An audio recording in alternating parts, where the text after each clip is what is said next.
Donc nous allons dans Genèse, au premier chapitre, les versets 11 à 13. Puis Dieu dit que la terre produise de la verdure, de l'herbe portant de la semence, des arbres fruitiers donnant du fruit selon leur espèce et ayant en eux leur semence sur la terre. Et cela fut ainsi. La terre produisit de la verdure, de l'herbe portant de la semence selon son espèce, et des arbres donnant du fruit et ayant en eux leur semence selon leur espèce. Dieu vit que cela était bon. Ainsi, il eut un soir, il eut un matin. Ce fut le 3e jour. Nous allons au 29e verset. Dieu dit, voici je vous donne toute herbe portant de la semence et qui est à la surface de toute la terre, et tout arbre ayant en lui du fruit d'arbre et portant de la semence, ce sera votre nourriture. Nous allons dans le livre de Jean au 12e chapitre, Jean 12, le verset 24. En vérité, je vous le dis, si le grain de blé qui est tombé en terre ne meurt, il reste seul. Mais s'il meurt, il porte beaucoup de fruits. Vous pouvez vous asseoir dans la sainte présence de Dieu. Donc nous parlons de la semence. Amen. Je redonne la définition de la semence. Une semence est une graine, un noyau ou pépin que l'on peut semer. Et je définis la graine vu que la semence est une graine. Une graine est un petit organe des plantes enfermé dans leurs fruits et qui permet leur reproduction. Je répète, graine, petit organe des plantes enfermé dans leurs fruits et qui permet leur reproduction. Aujourd'hui, le titre de mon message, c'est « La troisième, c'est moi ». Non, je n'ai pas dit c'est moi, c'est le titre de mon message. La troisième, c'est moi. Dis après moi, la troisième, c'est moi. La troisième, c'est moi. Bon, les chrétiens ont été habitués à ne plus dire moi, donc dis à ton voisin, la troisième, c'est toi. La troisième, c'est toi. Non, dis plus fort, la troisième, c'est toi. La troisième, c'est toi. Quand je dis la troisième, c'est moi, je parle de la semence. Amen. On avait vu que la première semence donne la direction. Quand Dieu a dit, multipliez-vous, remplissez, dominez, assujettissez, ça a donné la direction. On a vu que la deuxième contient en elle la grandeur, la semence. C'est-à-dire, en elle, il y a une graine. Quand vous avez fini de consommer votre nourriture, vous pouvez planter, ça va donner d'autres arbres, ainsi de suite. Amen. Donc, quand vous mangez les manguiers, par exemple, il faut savoir que peut-être le premier manguier était en Éden. D'accord? Nous parlons toujours de la semence. Et la troisième semence, en fait, c'est toi. Amen. Donc si vous suivez l'ordre chronologique de Genèse, vous allez comprendre que la troisième semence, c'est vous. La première semence, Dieu parle. La deuxième semence, Dieu a planté. Mais la troisième semence, c'est l'homme. Voilà pourquoi j'ai dit après ce message, si Dieu fait grâce, nous allons prier. Amen. Dis après moi, la troisième semence, c'est moi. La troisième semence, c'est moi. Vous avez du mal avec le moi. Hein? Dis à ton voisin, la troisième semence, c'est toi. La troisième semence, c'est toi. Non, dis-lui bien, la troisième semence, c'est toi. La troisième semence, c'est Donc, toi. nous parlons de la semence. En fait, dans cette année de multiplication, il faut comprendre que tout se multiplie par une semence. Et la semence, ce n'est pas uniquement ce que vous avez eu l'habitude d'amener à l'église que vous appelez offrande. Amen.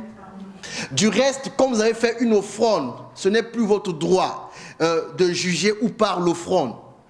Parce que le mot offrande tire son origine du verbe offrir. Vous comprenez? Je suis en train d'aider les gens qui se sont mal comportés dans l'église depuis 10 ans. Hein, parce qu'on a changé de décennie. Si dans la nouvelle décennie, tu es toujours Jésus, on voit qu'il y a un problème. Donc on ne peut plus offrir et puis faire le suivi. Vous comprenez? On ne peut plus offrir et puis faire le suivi. D'ailleurs, un jour, je vous ai dit, Dieu ne mange pas les euros. Vous comprenez? Dieu ne reçoit pas de virement. Vous comprenez? Dieu n'a pas un compte. Quand vous demandez un compte bancaire, vous demandez le compte bancaire de l'église. L'église, c'est qui? L'église, c'est Dieu. L'église, c'est toi. L'église, c'est... Dis après moi, la troisième, c'est moi. Quand je suis en train de dire la troisième, c'est toi, en fait, c'est pour t'annoncer ce matin que pour Dieu, tu es ce qu'on appelle un agent multiplicateur. Dis après moi, agent multiplicateur. Agent multiplicateur. Non, dis plus fort, agent multiplicateur. Agent multiplicateur. Donc, nous allons repartir dans le premier chapitre de Genèse pour pouvoir étudier la parole à présent. Nous repartons dans Genèse 1, 11 à 13. Écoutez ce que dit la parole de Dieu. Puis Dieu dit que la terre produise de la verdure, de l'herbe portant de la semence, des arbres fruitiers donnant du fruit selon leur espèce et ayant en eux selon leur semence sur la terre. Et cela fut ainsi. La terre reproduisit de la verdure, de l'herbe portant de la semence selon son espèce et des arbres donnant du fruit et ayant en eux leur semence selon leur espèce. Dieu vit que cela était bon. En fait, dans ce verset, la Bible est en train d'exposer les deux premières semences. Il y a eu la première semence qui est la parole de Dieu qui a donné une direction, et il y a eu la deuxième semence qui est la graine. En fait, quand Dieu a créé la terre, avant que Dieu ne crée l'homme, Dieu a d'abord parlé et Dieu a d'abord mis en place le décor. Vous comprenez? Donc le décor que Dieu met en place dans le verset que nous venons de lire, la Bible insiste sur la semence. Écoutez, Dieu dit que la terre produise de la verdure, de l'herbe portant de la semence. Amen. Des arbres fruitiers donnant du fruit selon leur espèce et ayant en eux leur semence sur la terre. Et cela fut ainsi. La terre produisit de la verdure, de l'arbre portant de la semence selon son espèce et des arbres donnant du fruit et ayant en eux leur semence selon leur espèce. Dieu vit que cela était bon. Ainsi, il eut un soir et il eut un matin. Ce fut le troisième jour. Amen. Donc, première semence, Dieu donne une direction et la terre exécute, la terre produit des éléments qui contiennent la semence. Donc, quand vous voyez qu'on est en train de parler de Genèse, la création des herbes et tout, Dieu incite sur la semence. Parce que si dans les herbes, il n'y avait pas de semence, il n'y aurait pas eu reproduction, il n'y aurait pas eu multiplication. Mais à ce moment-là, l'homme n'est pas encore créé. Amen. L'homme n'est pas encore. Dis après moi la troisième semence. C'est moi. L'homme n'est pas encore créé. Amen. Et si nous prenons Genèse 1, 29, maintenant Dieu dit, et Dieu dit, voici je vous donne toute herbe portant de la semence et qui est à la surface de la terre, et tout arbre ayant en lui du fruit d'arbre et portant de la semence, ce sera votre nourriture. Amen. Mais il y a une information importante que nous allons découvrir dans Genèse 2, au 7e verset. Écoutez ce que dit la Bible. L'Éternel Dieu forma l'homme de la poussière de la terre. Il souffla dans ses narines un souffle de vie et l'homme devint un être vivant. Et l'homme devint un être. Or Jean 12, 24 a dit, si la semence ne tombe pas à terre, elle ne peut pas produire du fruit. Amen. Elle doit tomber à terre, mourir et puis se multiplier. Si elle tombe à terre et qu'elle ne meurt pas, elle ne peut pas se multiplier. Amen. Donc en fait sur la terre, pour qu'il y ait multiplication, il faut d'abord que la semence tombe à terre. Si la semence ne tombe pas à terre, il ne peut pas avoir de multiplication. Si la troisième semence c'est toi, donc tu dois apprendre à tomber à terre et à mourir. Sinon il n'y aura pas de multiplication. Dis à ton voisin, on ne te parle pas de suicide. On veut t'aider. Viens Jésus, on va aider les frères. Dans la vie, il faut savoir aider les frères. Vous savez que tout part de la terre. Tout part de la terre. Et vous êtes sur la terre. Si vous voulez vous multiplier, il faut savoir exploiter la terre. Tout est parti de la terre. La Bible dit, Dieu forma l'homme de la poussière de la... Oh, on vient de lire. C'est pas une interrogation quand même. On n'est pas ULB ici. ULG, c'est quoi Liège là-bas? ULG. Voilà, barbou, des trucs comme ça. On est là à l'église. Ok? La Bible dit, Dieu forma l'homme de la poussière de la terre. Dieu forma l'homme de la poussière de la terre. Et la Bible dit, Dieu insuffla dans ses narines le souffle de vie. L'homme devint un être. Qu'est-ce que la Bible est en train de dire? Une semence est sortie de Dieu et est tombée à terre. Quand cette semence est tombée à terre et que cette semence a touché la terre, l'homme est devenu un être vivant.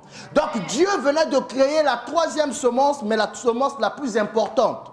Parce que c'est à partir de cette semence que Dieu allait se multiplier. Parce que Dieu allait dominer sur la terre. En fait, Dieu venait d'envoyer sur la terre un petit format de lui. Amen. Tu vas t'asseoir, je vais te rappeler. Maintenant, écoutez bien, parce que en fait, pourquoi je prêche ce message, vous les chrétiens, dans cette nouvelle décennie, vous ne devez pas vous négliger. Amen. Mais vous ne devez pas uniquement dire nous sommes des champions, nous sommes les meilleurs. Vous devez maintenant apprendre à comprendre comment les choses, les principes marchent. Quand on ne comprend pas comment ça marche, on est dans ce qu'on appelle dans les théories. Vous comprenez? En fait, prêcher l'évangile, c'est faire de la politique, mais la politique du ciel. Et les politiciens du ciel ne sont pas des bons parleurs. Vous comprenez? Les politiciens du ciel démontrent. Écoutez ce que la Bible dit de quelque chose d'important que la Bible dit dans Genèse 2, 4 à 5. Écoutez bien. Voici les origines des cieux et de la terre. Là, on a fini de créer. Quand on arrive dans Genèse 2, à la fin de Genèse 1, au début de Genèse 2, on dit que Dieu a sanctifié, Dieu s'est reposé. Là maintenant, en fait, une fois qu'on a fini de créer la terre, le Saint-Esprit qui a conduit Moïse à écrire ce livre, va conduire Moïse à faire un bref résumé. Amen. Écoutez le verset 4. Voici les origines des cieux et de la terre. Voici quoi? On dit, quand ils furent créés, lorsque l'Éternel fit une terre et des cieux, écoutez bien, aucun arbuste des champs n'était encore sur la terre. Amen. Et aucune herbe des champs ne germait encore, car l'Éternel Dieu n'avait pas fait pleuvoir sur la terre. Et il n'y avait point d'homme pour cultiver le sol. Il n'y avait point d'homme. On parle de l'origine des cieux. Il n'y avait pas d'homme sur la terre pour cultiver quoi? Le sol. Vous comprenez? Donc Dieu a pris la terre et Dieu a fait un homme. Et Dieu dit à cet homme dominer. Donc Dieu tout-puissant qu'il est, El Shaddai, comme tous les noms que vous connaissez, il ne pouvait pas assujettir sans qu'il ait placé sur la terre la troisième semence qui était l'homme.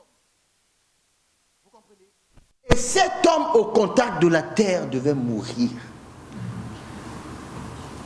À chaque fois que vous voyez ce que vous appelez héros, véritable leader, en fait c'est un homme qui est mort. D'abord mort pour que son message perce. Vous comprenez ça? Quand quelqu'un est en train de chercher Dieu, il est mort. Ou vous avez jamais jeûné de votre vie? Vous avez jamais jeûné? C'est mourir. Un jour, quelqu'un est venu me voir, pasteur, on est en plein jeûne, mais j'ai faim. J'ai dit, ma fille, le but du jeûne, c'est justement d'avoir faim. Ah, moi je pensais que c'était de trouver Dieu. Oui, mais Dieu est enfoui en toi. Il y a trop de graisse qui t'empêche. Oh, pourquoi vous rigolez? C'est pas méchant. Il y a trop de graisse qui t'empêche d'entendre Dieu. Dis après moi la troisième semence. La troisième semence. C'est moi. Non, dis plus fort, la troisième semence. La troisième semence. C'est moi. Vous voyez, Dieu désirait une multiplication. Mais Moïse a fait un bref résumé. Il a dit, en fait, quand on avait créé là, il n'y avait pas d'homme. Il n'y avait rien qui poussait. Rien ne peut pousser sans qu'une personne vienne cultiver. Vous comprenez? Il n'y avait rien qui poussait. En fait, Dieu a parlé. Les graines, les semences savent que nous, notre rôle, notre aptitude, c'est que si on nous prend, on nous place dans une terre fertile, on va donner une plante qui donnera un arbre, qui donnera des branches, qui donneront des fruits. Mais aucune semence ne peut se déplacer d'elle-même et aller s'enterrer sous la terre. Il faut qu'il y ait un homme qui se lève, qui prend la semence et qui va enfuir quelque part.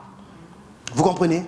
Et chaque jour, il vient pour arroser. Il vient pour arroser. Il vient pour arroser. Il vient pour arroser. Aujourd'hui, en parlant de la semence, je vais vous lire une histoire que vous connaissez tous. Je ne sais pas pourquoi le Seigneur m'a conduit de prendre cette histoire, mais c'est à base de cette histoire qu'on va expliquer c'est quoi la semence que vous êtes. Vous comprenez?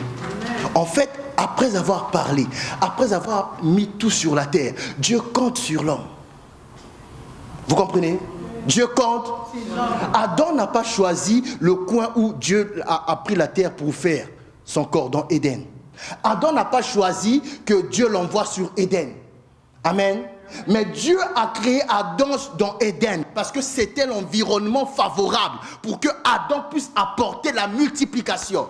Voilà pourquoi le ciel n'autorise à personne de choisir sa famille.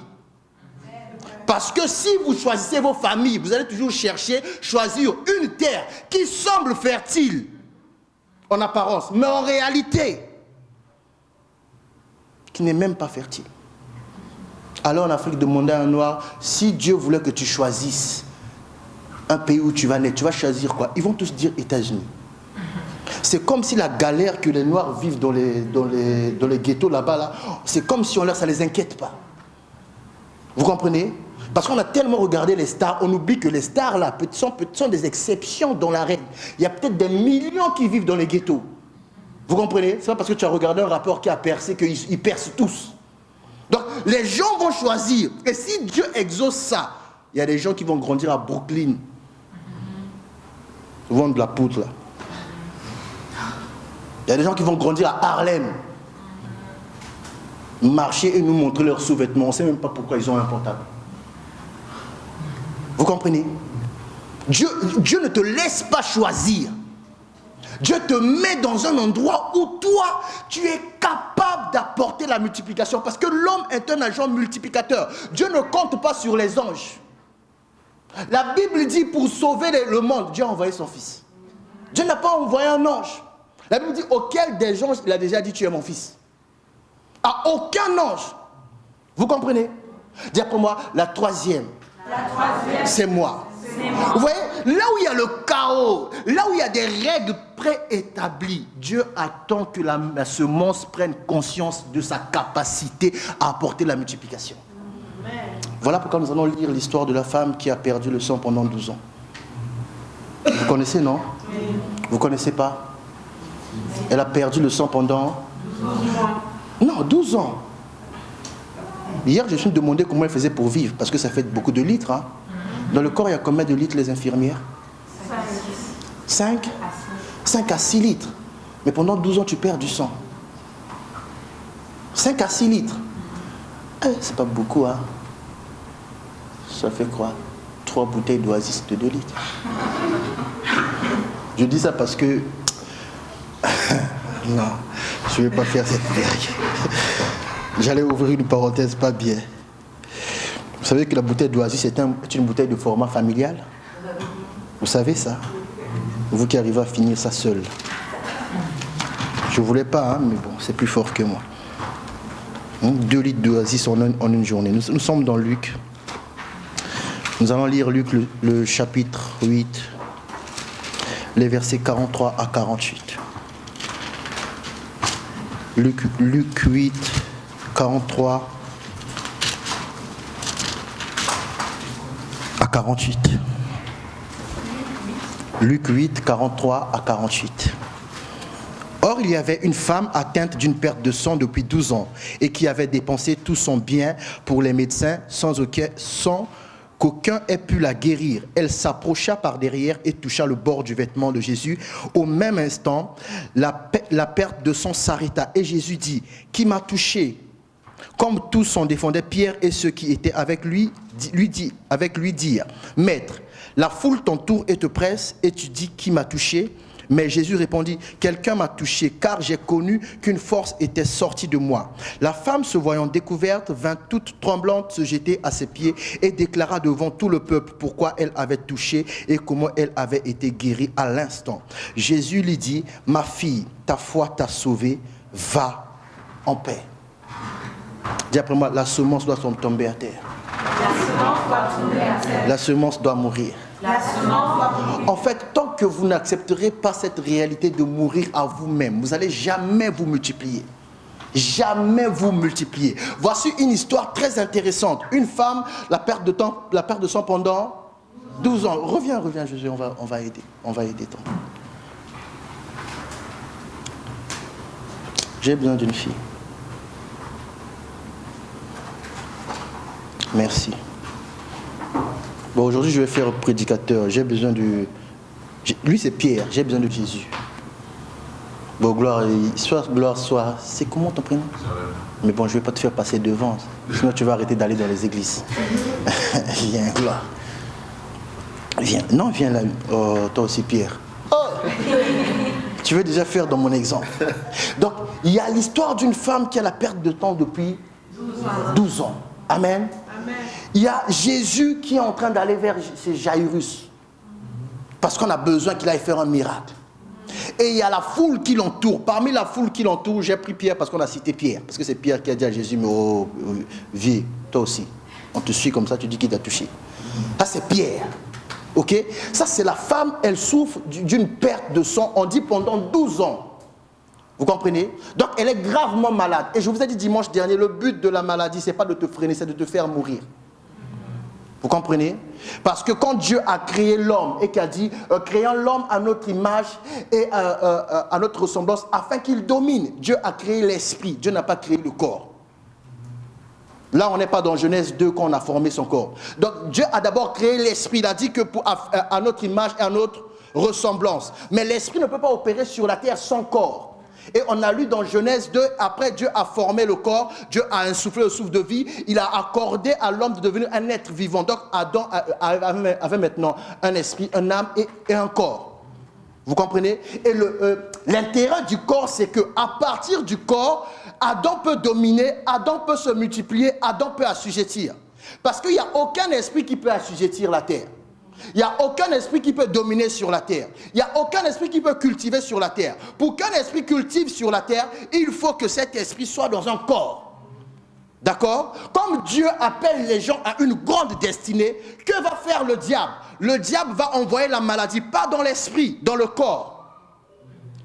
De telle sorte que si la maladie emmène la personne à la mort, la personne ne peut plus faire les projets de Dieu sur la terre. Voilà pourquoi le diable apporte la mort. Et Jésus, quand il a dit qu'il va bâtir l'église, le premier danger contre lequel l'adversaire contre lequel il a donné la domination, il a dit les portes des séjours des morts ne vont jamais prévaloir contre cette église. En gros, Jésus voulait s'assurer que tout homme qui est dans son corps fasse d'abord la volonté de Dieu. Une fois que la volonté de Dieu est finie, Dieu t'enlève. Et tu repars au ciel. Vous comprenez? Donc ce n'est pas parce qu'un pasteur est mort dans un accident que c'est un faux pasteur. Une fois qu'il a fait sa volonté, qu'on le décapite, qu'il meurt dans un crash d'hélicoptère, Dieu s'en fout. Et puis quand vous relisez la Bible, il n'y a aucun apôtre qui est mort en dormant comme ça et puis il est mort. Pierre, une fois que la mission a été atteinte, Jésus a dit, ok, tu as un peu goûté à la croix, mais toi à l'envers. On l'a crucifié? Non, c'est vrai, on l'a crucifié à l'envers. L'apôtre Jean qui a eu l'Apocalypse, lui vraiment, franchement, Seigneur, voilà pourquoi moi je crois que moi, c'est quand le Seigneur viendra nous prendre. Et puis on va passer, parce que je ne veux pas finir et puis passer par l'autre porte là. Jean, il était vivant, on l'a pris, on l'a jeté dans l'eau qui était en train de bouillir, vivant. Pouf. On l'a laissé là-bas bouillir, on dirait un steak. Et quand on l'a pris, on pensait qu'il était mort. On l'a balancé dans l'île de Patmos. Quand on balance sur l'île, le monsieur n'était pas mort. Il s'est réveillé. Imaginez ces douleurs. Donc tu regardes ta peau comme ça, on dirait escalope. Vous comprenez? Donc ça, cette femme, elle a une perte. Dis pour moi, la troisième semence, c'est moi. La troisième semence, c'est moi. Dis, je dois mourir. Je dois mourir. Pas dans le sens où vous croyez, hein? Parce que les cercueils n'entrent pas dans cette église. Ouais, s'il y a un cercueil qui t'était réservé dès que tu viens ici, le cercueil est détruit. Il n'y a pas de ça. Cette femme a la perte de sang depuis 12 ans. Donc elle a essayé, ça n'a pas marché. Sa destination, c'est la mort. Vous comprenez? Donc elle peut choisir d'attendre pour mourir. Ou choisir elle-même de mourir et de porter du fruit. Elle a choisi de mourir et de porter du fruit. En fait, vous ne savez pas pourquoi on insiste sur... On va le lire parce que j'ai dit, aujourd'hui on va beaucoup lire. Pourquoi on insiste sur la perte de sang? Cette femme a entendu parler de Jésus. Donc elle doit suivre Jésus. Tout le monde suit Jésus. Mais selon la loi de Moïse que tout le monde est en train d'appliquer, même si on lui ouvre la voie pour aller vers Jésus, c'est impossible pour elle, selon la loi de Moïse, d'aller vers Jésus. Pourquoi? Elle avait une perte de sang, elle était impure.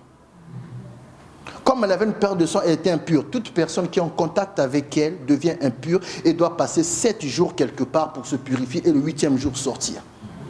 Donc voilà pourquoi elle ne pouvait même pas demander à Pierre. Demande à Pierre de te présenter Jésus. Oh, tu es trop pressé dans la prédication. Toi, tu es dans la Bible. Dis, demande à Pierre de te présenter Jésus. Pierre, demande c'est quoi ton problème. Explique ton problème. Tu dis, non, Pierre ne va pas faire ça.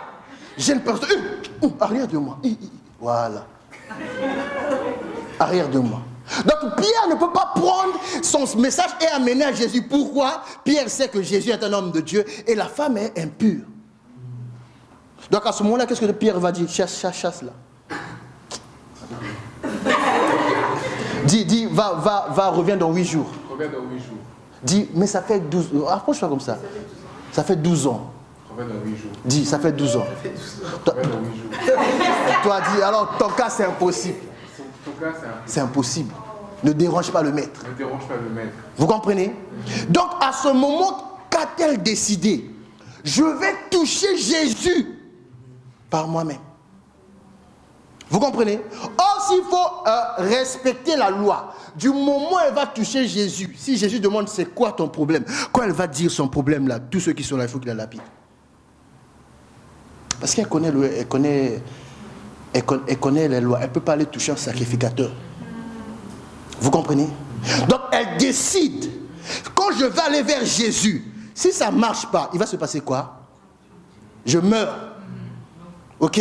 Donc autant déjà aller moi-même me livrer, mourir. Dans tous les cas, si ça marche, je suis guéri. Si ça ne marche pas, je meurs. Mais dans tous les cas, si je ne vais pas chercher la guérison, chez moi, je vais mourir. Parce qu'elle a tout essayé. Mais elle a décidé ce jour-là, non, moi je suis une graine. Je dois tomber à terre. Amen. Vous comprenez? Je dois tomber À terre. Elle se faufile. Pour faufiler Pierre, là, il est bizarre. Pierre, toi, fais la sécurité. Jésus, maintenant, elle touche. Tu vois, elle a réussi. Tu vois. Non, venez là. Elle touche le bord de vêtements de Jésus. Et la Bible dit, elle a connu en elle que le mal était fini. En même temps, la Bible dit, Jésus connut en lui qu'une force est sortie de lui. Et allée où? Vers la femme. En Genèse, on a dit quoi? Dieu forma le corps de l'homme et souffla un souffle de vie dans ses narines. L'homme devint un être vivant. Donc si on voulait mettre ça dans le contexte de Genèse, on aurait pu dire la femme toucha Jésus, ok? Le souffle de vie quitta Jésus, alla dans ses entrailles. La femme qui était malade était guérie et l'âme était sauvée. Vous comprenez? Il y a toujours une force qui doit sortir de Dieu, aller vers une terre pour produire quelque chose. Si vous ne comprenez pas ça, vous allez venir à l'église toujours me demander de prier pour vous. D'ailleurs, je vais vous dire quelque chose, une vérité. Pourquoi on prie pour vous? Parce que nous, les pasteurs, nous savons ce principe-là. On ne prie pas pour quelqu'un qui est n'importe qui. On n'a pas le temps à perdre. Le temps presse. Chaque personne pour qui on prie, on sait que derrière, il y a une nation, il y a un peuple. Vous comprenez? Dans votre famille, vous pouvez être 3. Si quelqu'un a apporté la bénédiction, ces 3-là pourront engendrer plusieurs personnes. Vous comprenez? Dire pour moi, la semence doit tomber. La semence doit mourir. Vous voyez, cette femme, voilà pourquoi j'ai trop aimé cette histoire. Cette femme, elle a des problèmes. Elle est malade. Mais elle a un autre problème plus grave que son problème, sa maladie, c'est la loi. La loi de qui? De Dieu. Donnée par qui? Par Dieu. À qui? À Moïse. Qui est Moïse? Le prophète le plus important de l'histoire. La Bible dit, après lui, il n'y a jamais eu, plus jamais un prophète comme lui. Même Jésus, en termes de miracles, n'était pas comme Moïse. De telle sorte que le jour où il est mort, le diable a voulu venir récupérer son corps. Dieu a envoyé aussi un ange pour disputer le diable ce corps-là. Il a dit, non, ce corps-là, tu ne peux pas prendre. Il y a eu bagarre. Vous comprenez? Donc, cette femme-là a un sérieux problème. Il n'y a pas de bouton, je voulais fermer. C'est comme toi, tu as un sérieux problème. Vous comprenez? Il n'y a pas de bouton à fermer. Bon, tu es un peu comme si tu étais en forme, tu vois, non? Cette femme-là a un sérieux problème. Pendant 12 ans, elle a dépensé chez les médecins. Ça signifie qu'elle a les moyens. Ça signifie qu'elle vaut quelque chose. Ça signifie qu'elle en a. Vous comprenez? Elle en a. Mais il y a une limite de la loi. Il y a une limite qui fait que malgré son problème, pour que Jésus prie pour elle, il faut qu'elle soit pure. Or, les histoires des règles, là, il faut attendre 7 jours. Pourquoi tu rigoles? C'est la vérité, maman. Il faut attendre 7 jours. 7 jours. Hein? Même si tu es marié, hein, si tu as tes règles, dis à ton mari, il faut attendre 7 jours. Vous comprenez? Parce que vous serez impurs, vous tous, dans la maison là. Ah, je t'ai épousé, j'ai donné la dot. Arrête ça. Dis à ton voisin, arrête ça. Vous aussi, plus tard, les futurs maris, arrête ça. Non, vous n'avez pas dit amen bien? Amen. Arrête ça. Cette femme devait tomber à terre. Et quand tu regardes ton problème, tu te dis, mais il n'y a personne. Mais qui peut régler ce problème? Mais non, le problème peut se régler à partir de toi, parce que c'est toi l'agent. Cette femme, personne ne l'a aidée. Elle n'a même pas prié. La Bible dit, elle se disait en son cœur. Ça signifie quoi? Ce que vous dites dans vos cœurs a une force grande. Voilà pourquoi faites l'effort de ne jamais dire dans vos cœurs des trucs négatifs. Elle se disait en son cœur, si seulement je peux le toucher. Vous voyez, quand elle a touché, cache Jésus. Touche Jésus. Non, ne l'empêche pas de toucher, hein. Touche Jésus. Touche Jésus, Jésus est en train de prêcher. Touche Jésus. Cache Jésus. Toi, touche Jésus. Toi, Jésus prêche la dîme. Jésus, les messages que vous n'aimez pas dans l'église. Jésus est en train de prêcher. Prêche la dîme. Mes frères et sœurs, la dîme. Prêche la dîme, Jésus. Mes frères et sœurs, la dîme. Jésus est en train de prêcher. La femme l'a touché. Jésus n'a pas su qui l'a touché. Jésus s'est retourné. Qui m'a touché? Donc, elle ne sait pas que c'est la femme. Donc, la femme prend le soin. Je vais aller vers Jésus. Si ça marche, parce qu'elle ne sait pas si ça va marcher. Sinon, elle n'aurait pas dit si. Elle ne sait pas si ça va marcher. Donc, elle commence à vivre par des si. Il y en a combien dans cette salle qui vivent avec des si? Si mon père était riche. Si ma mère était riche. Si on n'était pas à Verviers. Si on était en Amérique. Les Américains, là-bas, il y a des pauvres, il y a des fous. Quelqu'un qui tue sa famille et puis se suicide. Toi, tu veux être américain. Elle a dit si, mais il y a des si qui peuvent marcher s'il y a la foi. Vous comprenez? Il a dit si seulement je pouvais toucher. Et elle a réussi à toucher. Jésus prêchant sur la dîme, Jésus voit que 10% est parti. Jésus se retourne et dit, qui m'a touché? La femme effrayée. La Bible dit la femme est venue dire à Jésus que c'est elle et pourquoi elle a touché. Normalement, la raison qu'elle vient d'évoquer là, le culte allait terminer. Oui, et les diacres, et les chantres, et les prophètes, tous allaient s'arrêter, crier. Jésus est devenu impur. Amen. Mais après ça, si vous continuez l'histoire, Jairus est venu chercher Jésus quand même. Parce que Jésus n'est pas devenu impur. Donc cette femme était la semence à partir de laquelle Dieu allait démontrer au monde qu'en fait Jésus ne guérit pas seulement les rhumes d'aujourd'hui, l'aveuglement d'aujourd'hui. Jésus peut guérir un mal qui a traversé une décennie. Parce qu'on dit ça fait 12 ans.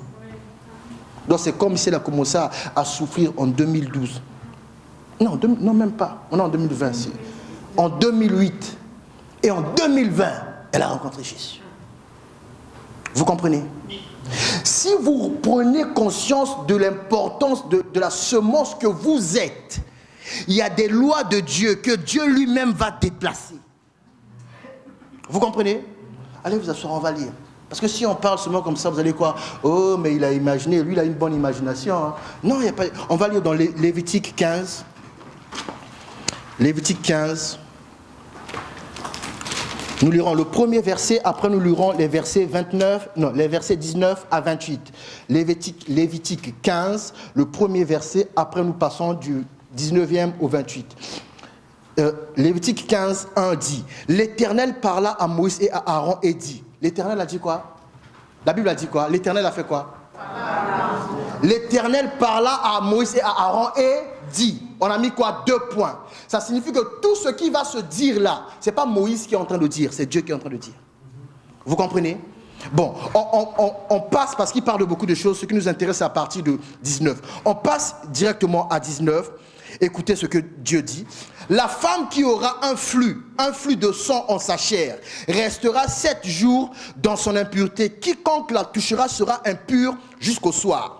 Tout lit sur lequel elle couchera pendant son impureté sera impur. Et tout objet sur lequel elle s'assiera sera impur. Quiconque touchera son lit lavera ses vêtements, se lavera dans l'eau et sera impur jusqu'au soir.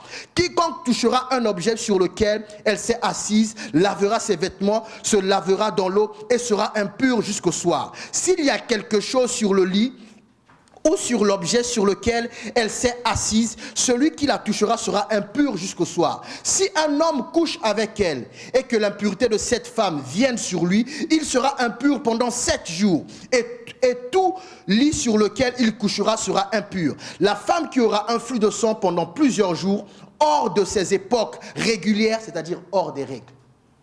Là, on est maintenant dans le cas de la femme, parce que ça fait 12 mois, ça ne peut pas faire 12 ans les règles. Vous comprenez? Ou dont le flux durera plus qu'à l'ordinaire, sera impur tout le temps de son flux, comme au temps de son indisposition menstruelle.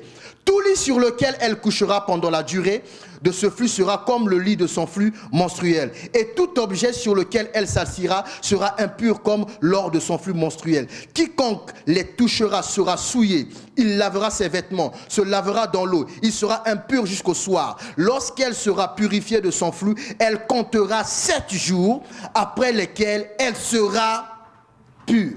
Le 8e jour, elle prendra 2 tourterelles ou 2 jeunes pigeons et elle les apportera au sacrificateur à l'entrée de la tente d'assignation. Vous comprenez ça? Donc après qu'elle ait reçu le miracle, il fallait qu'elle aille pendant 8 jours. C'est marqué. Et qu'elle revienne pour témoigner. D'accord? Mais si on suit ce que Dieu a dit, qui a dit ça? C'est Dieu. Dieu qui dit à Moïse. Ce que Dieu a. Donc cette femme, voilà pourquoi elle n'a pas demandé de l'aide. Elle sait, si seulement je dis je veux voir le maître, on va demander pourquoi. Ok? Quand elle va dire la cause, personne ne va la laisser. Parce que d'ailleurs, personne ne va vouloir parler avec elle face à face. On va prendre nos distances, on va dire Normalement, ça doit durer jusqu'à 7 jours. Toi, c'est 12 ans. Toi, c'est 12 ans. Et puis tu marches. Je me demande, hier je me suis demandé, elle avait quel pampers? Parce que c'est terrible 12 ans. Vous imaginez 12 ans chaque jour. Vous comprenez? Elle ne pouvait pas atteindre Dieu. Dis après moi, le pasteur actualise. Le pasteur actualise. Est-ce que dans ta famille tu peux atteindre Dieu? Hein? Est-ce que les lois établies de ta famille peuvent te permettre d'atteindre Dieu? Je me souviens, nous autres, quand nous devenons chrétiens ou nous devenons évangéliques, les parents nous rappellent qu'on est catholique. Moi, mon père, c'est ce qu'il a fait. Oh non, on a toujours été catholique. J'ai dit, papa, laisse ça. J'ai quitté l'église catholique à l'âge de 7 ans. Ce n'est pas Jésus qui m'a fait fuir l'église catholique. Moi, c'est moi-même. Oui, moi aussi, j'ai déjà quitté l'église une fois de ma vie, l'église catholique. J'avais 7 ans. Ça durait trop. Je me suis dit, mais pourquoi les cultes durent comme ça? Et puis les hommes viennent en robe. Je dis, c'est quoi cette histoire-là? J'ai dit à mon père, c'est fini. À 7 ans. Et c'est à 12 ans que j'ai connu Jésus. Donc il vient me sortir que nous on est catholiques. J'ai dit, arrête ça. Ça fait 5 ans que je ne vais plus à l'église. Vous comprenez? Quelle est la chose que toi tu fais et que tu sais que selon la loi, je parle de la loi de Dieu, pas celle des hommes. Dieu lui-même ne peut pas t'aider. Vous comprenez? Dans cette année de multiplication, tu dois savoir que partout il y a une loi établie. Je suis la semence qui va manifester la réelle pensée de Dieu. Et malgré que la loi Dieu venait de dire là, les gens ne savaient pas. Malgré que Dieu a dit ça, quand il s'agit de guérir les gens, Dieu ne regarde plus ces lois-là. Quelqu'un souffre, on la guérit. Quand elle devient une femme normale, avec des menstruations normales, là on peut dire, ok, tu as tes règles, tu ne peux pas me toucher. Vous comprenez? Mais si c'est un truc qui dure 12 ans, on ne peut pas la larguer. C'est comme toi, si tu as un problème qui dure depuis longtemps, normalement, on ne peut pas te repousser. Vous comprenez? C'est de ça que je suis en train de parler quand je dis mourir, c'est-à-dire mourir aux critiques des hommes. Les hommes vont dire, toi tu fais ça, toi tu as mené cette vie, tu acceptes, tu avances, tu vas vers Jésus et Jésus va établir une nouvelle loi. Et moi, on va m'accepter. Pasteur, moi, j'ai eu beaucoup de copains. J'ai dit, ah bon? Combien? Vous voyez, quand je veux rassurer la personne, oh, tu sais, ma fille, 12, c'est pas beaucoup. Ah, pasteur. Ah, 20 alors? Ah, pasteur. 42. Ah, pasteur. Pourquoi tu dis c'est ça que je demande aux gens de mourir, ça, ce genre de réaction. Odile avait dit, donc je peux pas dire 60. Ah, pasteur. Ok, 65. Bon, 100. 80. Tu as eu 80 copains? C'est un problème. C'est pas un problème, ça. Jésus, c'est l'ami fidèle. Viens. Vous comprenez? Parce qu'on ne dit pas d'où est venue sa perte de sang. Vous comprenez? On dit qu'elle a été voir des médecins. Vous croyez sincèrement qu'elle n'a pas été voir les marabouts ou les charlatans comme ça de l'époque? Vous croyez sincèrement ça? Vous qui êtes assis, vous n'êtes jamais allé voir un marabout. Arrêtez ça. Oui, il faut me regarder comme ça. Je peux regarder la personne et dire que telle année, tu dis tel monsieur pour telle chose. Mais comme Dieu est amour, on ne fait pas ça. Vous comprenez? Donc cette femme a dû passer par des gens où elle va trouver la solution. Elle a entendu parler de Jésus. Vous comprenez? Si vous comprenez que la troisième semence, c'est vous. Dieu avait tout fait sur la terre, mais la terre, la Bible dit, il manquait un homme. Il manquait... Voilà, quand il a formé un homme, la première chose qu'il a dit, il a rappelé à l'homme, parce que son agenda était pressé, il a dit, domine, multiplie, assujettis, allez, vas-y. Vous comprenez? Dis à ton voisin, quand Dieu est pressé, il prend son temps. Mais puisqu'on a dit que dans la terre, il y avait un chaos. Dans la terre, il y avait un... Dieu a fait tout. Le 7e jour, le monsieur a pris le temps de se reposer. Vous comprenez? C'est au 8e jour qu'il va venir dire, il va venir former, après il va dire à l'homme, vas-y, domine. Donc quand Dieu est pressé, il prend son temps. Cette femme, ça faisait 12 ans, mais en elle, elle avait la semence. Personne ne savait que Dieu peut faire ça. Mais Jésus l'a fait. Vous comprenez? À compter de cette histoire jusqu'à aujourd'hui, toute la terre est informée que peu importe la durée de ta maladie, si tu viens avec la foi chez Jésus, Jésus te guérit. Amen. C'est ça que je dis, que cette femme est devenue une semence de foi. Donc tu peux être dans n'importe quelle situation, tu sais. Non, on ne cite même pas son nom. Est-ce que toi on t'appelle par ton nom? Hein? Est-ce que toi on t'appelle par ton nom? Non, il y en a on les appelle prostituées internationales. Il y en a on les appelle escrocs. Je vous dis. Je vous dis. Il y en a on appelle Kamouké Soukali. Il y en a on appelle Tiza. Vous comprenez? Il y en a appelle c'est Magou. Je gère.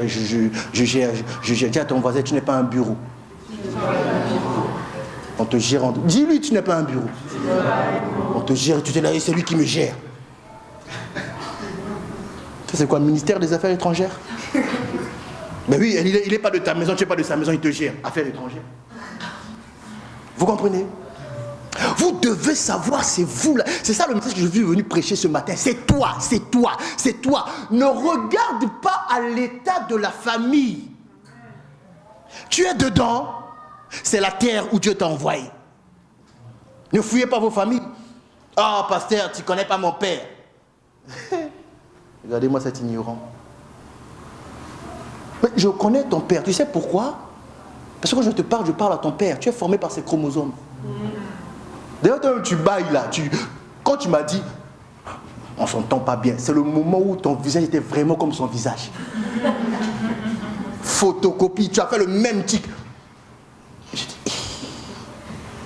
Quelqu'un se renie. Dieu a besoin de passer par toi. Vous comprenez? Voilà pourquoi moi je suis resté à Verviers. Voilà pourquoi je suis revenu à Verviers, je resterai à Verviers. Oui, j'aime là où tout le monde dit que c'est difficile. Parce qu'à la fin de l'histoire, on cite quand même mon nom. Hey, il y avait un pasteur, et lui là, je ne sais pas, il venait avec son micro, il en a rien à foutre des problèmes de Verviers. Oui, j'en ai rien à foutre des problèmes de Verviers, parce que je parle à des gens que Dieu appelle semences. Vous comprenez? Vous dites que la main de l'Éternel, vous voulez voir la main de l'Éternel? Insensé, José, viens, on va aider le peuple de Dieu encore. Viens. Vous voulez voir la main de l'Éternel? Vous voulez voir la main de l'Éternel, non? Vous voulez pas? José, monte ta main. Voici la main de l'Éternel. Oui? Si vous ne considérez pas cette main-là, vous voulez voir la main de Dieu, Dieu ne va pas vous aider parce que Dieu va passer par ce jeune homme. Vous comprenez? Si vous priez pour, vous demandez Dieu, viens dans notre famille, Dieu vient dans notre famille, et vous ne considérez pas que dans votre famille, c'est vous l'agent de Dieu, Dieu ne va rien faire dans votre famille. Voilà pourquoi vous passez votre temps à critiquer les gens pour qui vous priez. Lui, depuis qu'on a prié, avant il buvait 2 jupilaires, maintenant c'est 2 casiers. Et vraiment, Dieu, il y a des gens qui n'iraient pas au ciel. Oui, toi. Oui, toi. Sur la liste des gens qui ne vont pas entrer, c'est toi. Tu vas venir, moi je priais. Jésus dit, c'est même pas arrivé ici. Quand tu commences avec la preuve, ils sont restés païens ou pas dans ta famille. Mais c'est pas arrivé tes prières. Oui. Oui, quelqu'un vient d'avoir une révélation. Je répète, dans ta famille tu as prié, non? Ils sont encore des païens, non? Je t'informe, ta prière n'est pas encore arrivée. Vous comprenez? Si Josué commence à se considérer, c'est moi. C'est par moi. C'est ce qu'a fait Esther. Esther a compris, c'est par moi. Si je vais me présenter au roi, si le roi ne tend pas son sceptre, je dois mourir. Mais même s'il ne tend pas, le jour où il découvre que je suis juif, je vais mourir. Donc elle a décidé elle-même de mourir. La mort qu'apportent les autres arrête votre vie. La mort que vous décidez vous-même d'épouser développe votre vie. Esther est entrée comme ça, le roi a regardé, le roi a regardé. Mais comme elle était belle de figure et que le roi aime les belles femmes, le roi a dit, je vais me couper une belle femme comme ça. Bon, parle. Et quand elle a parlé, le roi a eu la révélation qu'elle est juive. Maintenant tu fais quoi? Ton cœur est déjà conquis, tu vas faire quoi? Tu crées une nouvelle loi. Vous comprenez? Qu'est-ce que je suis en train de dire? À chaque fois que vous allez faire des actes qui vont conquérir le cœur de Dieu, il va créer des nouvelles lois. Vous comprenez? C'est lui-même qui a dit à Moïse, les femmes impures, là, ils ne doivent pas toucher les gens, ils sont impurs. Une femme impure connaissait ça. Elle a touché Jésus. Jésus a dit, j'ai connu qu'une force m'a quitté. Une force m'a quitté. Et est entrée chez quelqu'un. Et la femme vient dire, la femme, pasteur, c'est moi. Mais moi, je ne vais pas te cacher, c'est moi. Pourquoi? Ça fait 12 ans. J'ai été chez le docteur Willem. C'est ça, c'est Willem, hein? Oui, oui. Ah, vous voyez, hein? J'ai été chez le docteur Willem. Il m'a soigné, il a pris sa retraite, ça n'est pas fini. C'est quoi mon problème? Ça coule. Et Jésus l'a regardé, j'ai dit, ma fille, va en paix, ta foi t'a sauvé. Amen. Vous vous rendez compte de cette révélation? Elle était la fille de Jésus pendant 12 ans. Elle a souffert. Elle était la fille de Jésus pendant 12 ans. Elle a souffert. Qu'est-ce que je suis en train de vous dire? Si la loi a été écrite par ton père, sache que tu connais la meilleure personne pour modifier la loi. Donc n'ayez pas peur. Voilà pourquoi Jésus est venu avec la révélation que l'Éternel des armées est le papa. Le papa, c'est le papa qui a écrit, c'est le papa qui change. Parce que le papa compte sur toi. Il ne peut pas laisser perdurer une règle qui t'empêche d'aller de l'avant. Vous comprenez? Va t'asseoir. Dieu est derrière tout travail. Dieu est derrière. Parce qu'il attend que les hommes cultivent, que les hommes se multiplient. Mais les hommes sont dans les règles créées par eux-mêmes, dans leur propre mentalité. Et Dieu, pour te dire que ce que tu fais n'est pas important, au même niveau que son amour. Dieu, dans la généalogie de Jésus, il y a une femme qu'on appelle Rahab. J'aime trop Dieu, il est bizarre, c'est un provocateur, Rahab. Il ne dit pas Rahab, il ne dit pas son nom de famille, il a effacé le nom de famille, il dit Rahab la prostituée. Quand on cite les ascendants de Jésus, il y a une femme qu'on appelle Rahab la prostituée. Rahab la prostituée. Vous comprenez? Rahab la prostituée. Est-ce que toi tu peux dire que dans ma famille il y a une prostituée? Cache-toi. Tu dis à tout le monde, je suis ton frère. Et devant tout le monde, je ne suis pas ton frère. Hein. Avec ta vie des vitrines là. Attention à toi. C'est écrit dans la Bible, Rahab la prostituée. Vous comprenez? Non, je parle dès que ça fasse écho dans ton esprit là. Rahab la prostituée. C'est dans sa maison que les espions de Josué sont allés se cacher. Rahab, la prostituée. La semence de Dieu. Donc, pour gagner Jéricho, Dieu a compté sur une prostituée pour cacher ses espions. Non, quelqu'un ne me comprend pas. J'ai dit Rahab, la prostituée. Rahab, la prostituée. Il y a un temps où ta prostitution va s'arrêter. Et Rahab a caché les espions. Elle n'a pas dit, toi c'est 50 €, toi c'est 100 €. Non. Rahab a dit, je vis ici. Quand les généraux là viennent ici tromper leurs femmes, Quand on parle, quand je caresse leur nuque là, ils me révèlent qu'ils ont peur de vous depuis que Dieu vous a délivré d'Égypte. Il y a des gens, depuis que tu as accepté Jésus, ils ont peur. Ils attendent le jour où tu auras la révélation. Prends-toi au sérieux, arrête tes bêtises. Il y a des gens depuis que tu as mis les pieds ici, ils commencent à parler à ce pasteur. Oui, il y a des gens depuis, ils ont déjà peur.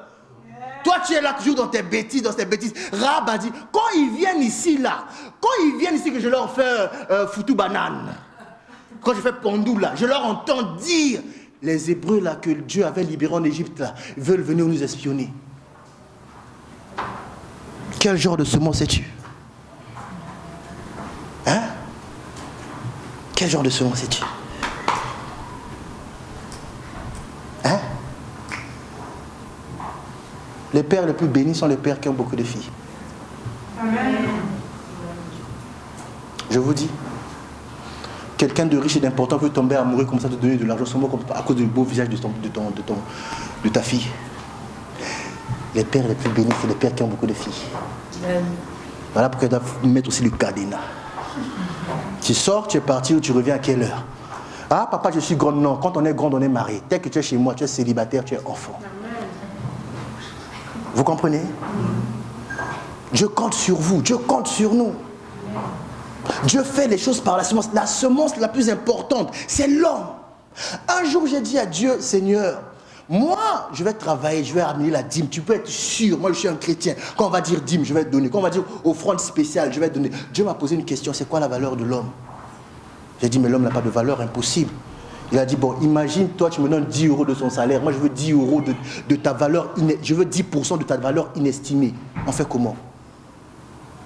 J'ai décidé de donner à Dieu 10 euros de ma vie. Et non, 10% de ma vie. Parce que Dieu sait faire les calculs. Il ne mange pas les zéros. Mais par ma prière, il peut guérir quelqu'un. Donc, il m'a dit, tu vois, tu peux estimer ta valeur. J'ai dit, je ne sais pas. Il a dit, moi aussi, je ne veux pas ton argent. Je veux 10% de ta vie. Vous comprenez?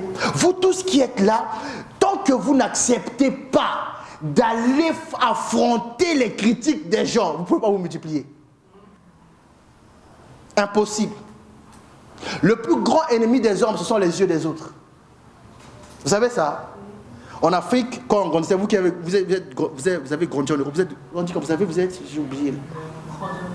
Non, on dit être ou avec. Hein? Ah! Vous qui avez ou vous qui avez grandi, hein? Voilà. Vous qui avez grandi en Europe, vous n'avez peut-être jamais expérimenté ça. Nous, qui venons d'Afrique, nous avons expérimenté ça. À l'école, un camarade peut te chercher à la bagarre. Il veut se battre avec toi. Amen. Tu l'as déjà vu se battre, tu sais qu'il est fort, tu sais qu'il va te taper. Tu sais qu'il va te taper en 2 minutes, il va bien te taper. Mais devant les gens, tu vas taper qui? Tu vas taper qui? Attends, à 17h, tu vas voir. À 17h, on te tape bien. À cause du regard des autres.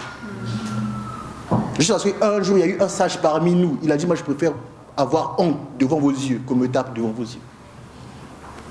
Vous ne pourrez pas produire quelque chose si vous ne faites pas abstraction au regard des autres. C'est ça qui vous limite. C'est à cause des autres que vous voulez faire comme. Ma copine, maintenant c'est quoi? C'est quoi la nouvelle chaussure manche que tout le monde met à ce moment-là? Balenciaga. Quand tu vas dans ta maison, tu boudes ton père, tu boudes ta mère. À cause de quoi? Balenciaga. Tu as oublié que c'est des fausses Balenciaga qui viennent de Clignancourt. Ouais, je viens de Paris, je connais Clignancourt. Vous croyez quoi? Vous allez me tromper. Je sais reconnaître les baskets de Clignancourt. Moi, j'étais étudiant, j'ai acheté là-bas. On prend les photos, on va en Afrique. Tu montes des requins, mais des fausses requins. Vous comprenez? C'est ça que je suis en train d'expliquer. Mourir à soi, c'est... Je regarde Sylvie, je vois que Sylvie voit que ma vie n'est pas bien. Et je comprends que Jésus est venu pour les gens comme moi. Même si son regard est bizarre, moi j'avance. Vous comprenez? Moi j'avance. Un jour on m'a dit, toi tu vas faire l'église à Verviers, la ville des sorciers. J'ai dit, tu es le premier sorcier. Oui, vous tous vous dites la ville des sorciers. Mais vous êtes venus d'Afrique, vous avez trouvé la ville comme ça. Vous dites la ville des sorciers. Comment vous êtes venus dans une ville où la présence des sorciers vous a pas fait fuir? C'est vous les sorciers qui êtes arrivés. La personne m'a regardé bizarrement. Moi je l'ai bien regardé. J'ai dit, maintenant défends-toi. Oui, vous ne pouvez pas seulement vous lever comme ça, la ville des sorciers. Mais il y a vos enfants qui habitent là. Vous comprenez? Et puis quand j'ai commencé, quand je dis c'est qui le sorcier? Ah, le Viental est venu. Mais ça me fait trop. Mais quand vous regardez, quand ils se croisent dans la rue, les papas là. Oh, Paka, oh, Kouloutou. Oh. Ton Kouloutou sorcier, tu vois. Dis-lui, réponds-toi. Vous comprenez? Alors que tu m'écoutes, quelle est la loi, quelle est la règle, quelle est la pensée qui te dit que toi, tu ne peux pas atteindre ça? Alors que Jésus s'en fout, il marche. Qui veut le toucher, le touche. Mais à condition d'avoir un réel désir dans son cœur. Jésus n'a pas dit, femme, tu savais d'abord, tu ne peux pas me toucher. Il fallait même m'envoyer une lettre, tu m'as touché. Imagine maintenant, et tu n'étais pas guéri. Vous voyez, si cette femme n'est pas guérie, tout le monde fuit Jésus. Parce que Jésus est impur. Jésus a dit seulement, ta foi t'a sauvé. Va en paix. Je suis venu prêcher pour que quelqu'un sorte d'ici en paix. Amen. Vous comprenez? Moi, je crois que je suis la semence de Dieu. Amen. Vous comprenez ça? Moi, j'ai foi qu'au 3e jour, Jésus viendra me checker. Check-moi ma femme, s'il te plaît. Check. Il viendra me checker. Il va me dire, check, fils. Vérifier vraiment, tu as fait vraiment du boulot. Il n'y a pas l'homme. Je dis, oui, il n'y a pas l'homme. Moi, je sais, je suis la semence de Dieu. Voilà pourquoi personne... Vous n'avez pas idée des découragements que j'ai déjà entendus. Vous n'avez pas idée, on m'a découragé jusqu'à la moelle épinière. Vous connaissez la moelle épinière? C'est un os qui est dedans. Donc, on a enlevé la chair, on a enlevé le soleil. On m'a Mais je n'ai jamais laissé tomber. Parce que je sais, là où il y a une terre que personne n'a cultivée, ma présence est essentielle. Vous comprenez? Là où il y a une terre que personne n'a cultivée, ma présence est essentielle. Je n'ai pas peur des sorciers de ma famille, des sorciers de la famille de ma femme, des sorciers de vos familles. Je n'ai pas peur parce que pour moi, c'est des futurs convertis. Il y a 2 choix. Ou tu te convertis ou tu meurs. Oui, ça, vous n'aimez pas. Mais il y a des gens pour que tu progresses, ils doivent mourir. Oui. Depuis que j'ai commencé le ministère, il y a des gens qui sont morts, je sais. Une fois, moi et ma femme, on regardait la télé, on a vu le feu que nous-mêmes, on avait invoqué. J'ai eu peur, hein. Dieu. J'ai dit, Je me suis rappelé qu'un pasteur m'avait dit, toi, petit là, toi, il ne faut pas envoyer le feu n'importe comment. Toi là. Mais j'avais tous les problèmes. J'ai envoyé le feu. Vous comprenez? Un jour, j'ai mis les pieds à Verviers. Il y a eu un feu quelque part. C'est pour ça que j'ai su qu'il fallait que je revienne. N'ayez pas pitié des gens qui n'auront jamais pitié de vous. Vous comprenez? David épargne Saül, mais Saül, son objectif. Vous comprenez ça? Donc c'est sur vous que Dieu compte. Vous là, vous qui êtes assis, on me regarde. Pasteur, moi, oui, toi, essaie seulement d'aller au-delà des limites que les hommes t'ont imposées. Dieu n'a jamais imposé les limites à qui que ce soit. Voilà pourquoi ici je m'en fous de comment vous vous habillez pour venir à l'église. Je m'en fous. Tu viens comme tu veux. Même ton jean est déchiré jusqu'ici là. Il dit, stylé hein. Il va te dire, tu fais quoi là? Un pudique, non pasteur. Si la tenue de l'autre commence à te déranger, si tu commences à regarder, ferme tes yeux. Si tu es célibataire, marie-toi. C'est tout. Oh non, les sœurs qui viennent avec les jeans déchirés. Mais les sœurs sont dans le monde comme ça. Pour les gagner, il faut leur gagner avec leurs jeans déchirés. Vous comprenez? Dieu compte sur vous. Dieu compte. Vous avez vu la loi que la femme a traversée. Une loi. Dieu a dit. Ce que Dieu dit, toi tu dois avoir peur. Dieu a dit. Un jour Dieu m'a dit, tu vas être pasteur. Il a dit, je ne veux pas. Hein? Il a dit, voici les conditions pour que moi je sois pasteur. Dans mon église, on ne chante pas en lingala. On ne mange pas les beignets. On ne fait pas un truc d'Africain ici là. Si tu ne m'envoies pas un peuple qui comprend ça, je ne suis pas pasteur. Et puis j'ai regardé le ciel, je boudais. J'ai entendu dans mon cœur, ok. Vous comprenez? J'ai dit à Dieu, moi je n'irai pas dans un taudis là-bas, comment vous appelez ça? Hangar. Entrepôt. Il n'y a pas de chauffage. Et seulement la foi, Dieu va faire. Dieu t'a envoyé là. Et vous voyez ces églises où les gens prient avec énergie, hein, parce qu'il fait froid.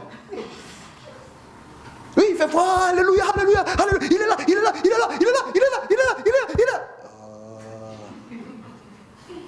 Quand on commence à prêcher seulement, la femme du pasteur prend son manteau. Dieu n'est plus là. Vous comprenez? Dieu m'a dit, je veux que tu prêches l'évangile. J'ai donné mes conditions. J'ai donné Ah, vous croyez pas, vous pensez que j'ai suivi Dieu comme ça? J'ai donné mes conditions. Verviers là, c'est vous qui dites que c'est la vie des sorciers, non? J'ai dit à Dieu, on dit la vie des sorciers. Voici 1, ce que je veux, 2, ce que je veux, 3, ce que je veux. Amen ou pas amen? J'attendais aussi ma réponse, je regardais le ciel. Tu réponds pas, je bouge pas. Oh, Dieu a dit, faisons seulement. Pas n'importe quelle condition. Vous comprenez ça? La femme, la loi de Moïse dit, la femme a dit non, pas n'importe quelle condition. Comme ça, 12 ans. 12 ans. Donc ça signifie quoi? Les médecins elle allait voir, c'est les médecins étrangers.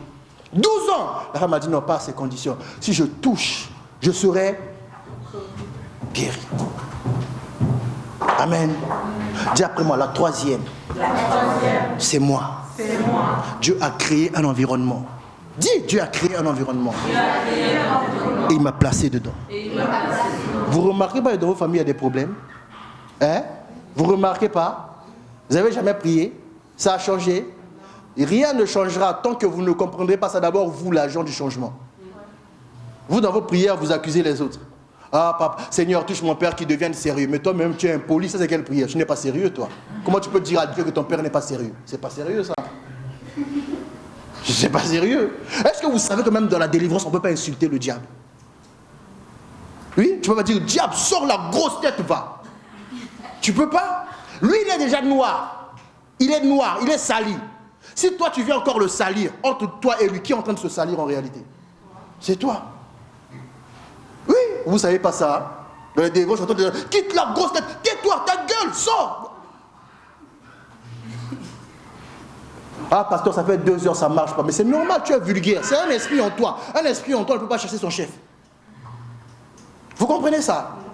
Donc je vois dans les délivrances, je vois les gens insulter. Et toi là, tais-toi, chacal. Mais... jamais ça va marcher. Voilà pourquoi la Bible dit, quand Michael se disputait avec Moïse, avec le diable, le corps de Moïse, il n'osa pas porter une injure. Parce que l'injure, c'est son domaine. Vous ne pouvez pas chasser le diable dans son domaine.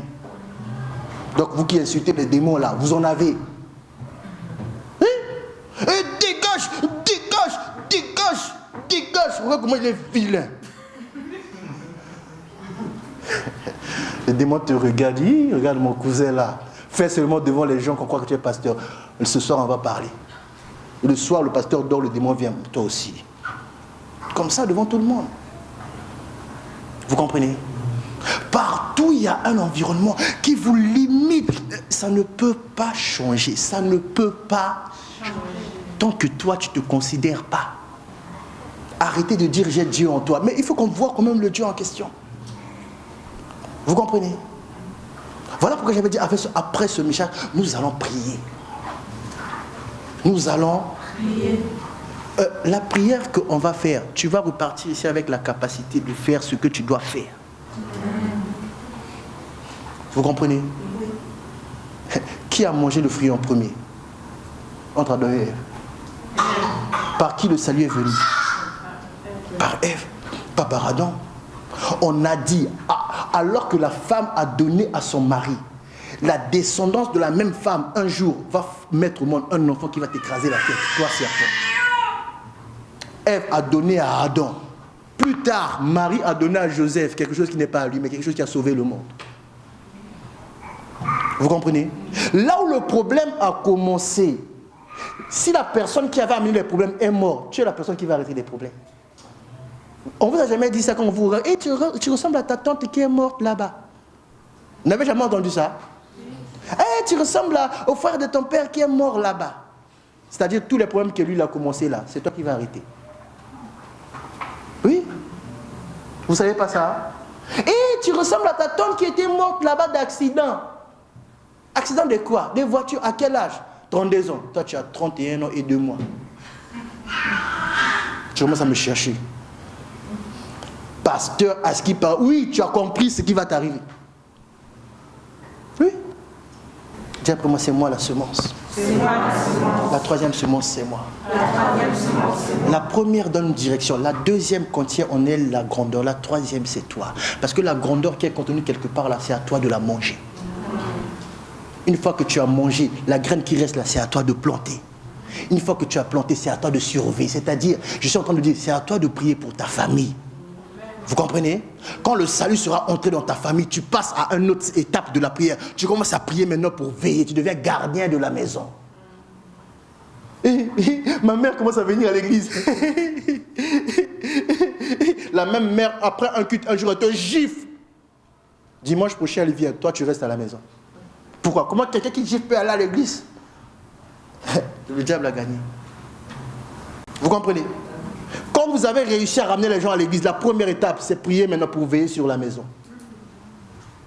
Moi, je veille sur la maison. Personne n'entre.